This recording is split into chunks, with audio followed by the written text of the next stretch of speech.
So it's in the 30s outside today, and the sun is coming in and out, and it just feels warm compared to the below zero temperatures we were experiencing for a while. So while it's a little warmer out, I was going to do some maintenance on my car. I've been wanting to change the oil for a while. I've got an old 1986 Volkswagen Golf. This thing my dad bought new in '86 and he gave to me. It's just a really dependable car.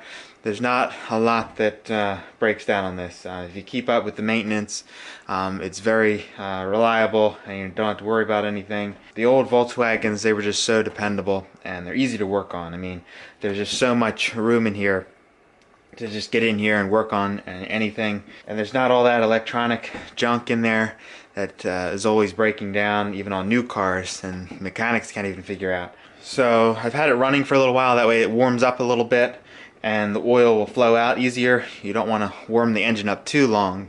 You wouldn't want to take a hot car that's been out driving because then you'll burn your fingers. But if it's a cold engine, the oil is going to be thicker and not going to flow out as easy, and there'll still be some left in there.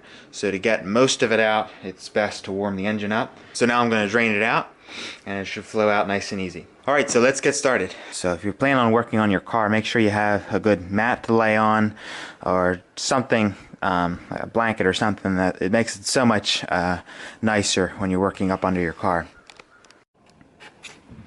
Alright, so here's the oil pan right here. I got to unscrew this bolt right here, and I got this metal container where the oil will drain right out into it. Alright, I think I need the 19mm socket, and I almost started doing that before putting some gloves on. I always make sure it has some gloves like these, Grease Monkey. They work out pretty well. They're nitrile gloves, and they just work great when you're working on your car. They keep your hands clean, that way you don't have to worry about scrubbing off all that grease when you're done. Alright, so now we're ready to drain the oil out. Shouldn't be on there too tight, so that's good. And I'll just thread it out with my fingers. And there we go. Out it comes. And I usually like to make sure that drain plug doesn't fall into the oil like it just did, but I'm actually going to be replacing it with a new one that's magnetic, and what it's supposed to do is catch any metal shavings that might be in the oil and keep them from going through the engine.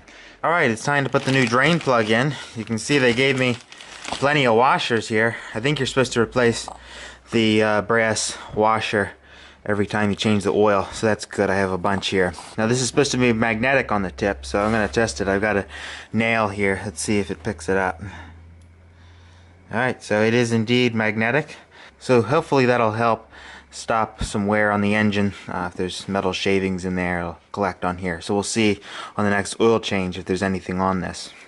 So let me tighten that on there real quick, and then we'll take the oil filter off. Alright, so the oil filter came off pretty easily. You can see it in there.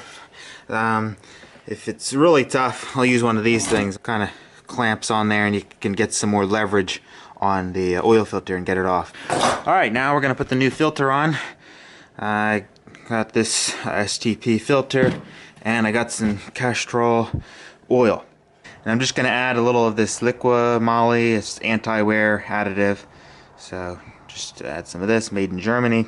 Now with this oil filter, you don't have to fill it or anything. It just says to put a little oil around the rubber there so it seals better. When I put a new filter on, I usually like to make sure it's good and snug on there. I don't crank it on there, but I like to make sure it's not leaking.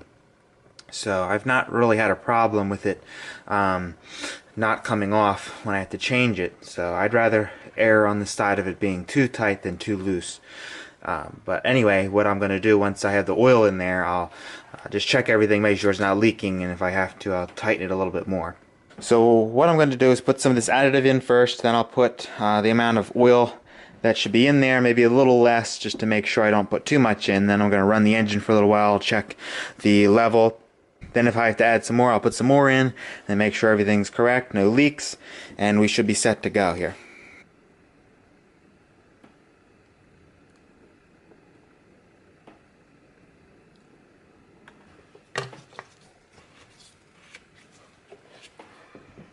Okay, the oil filter's on, the oil is in there. I'm going to run the car for a minute, then we're going to check the oil level, and we'll see, maybe I have to add a little bit more oil.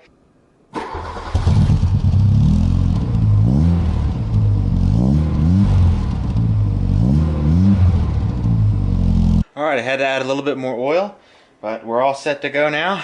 We're all done. Hope you enjoyed this video. If you enjoy videos like this where I'm working on the car, make sure to let me know in the comments and I'll bring you along when I do other repairs or maintenance on my car. Alright, thanks for watching and I will see you in the next one.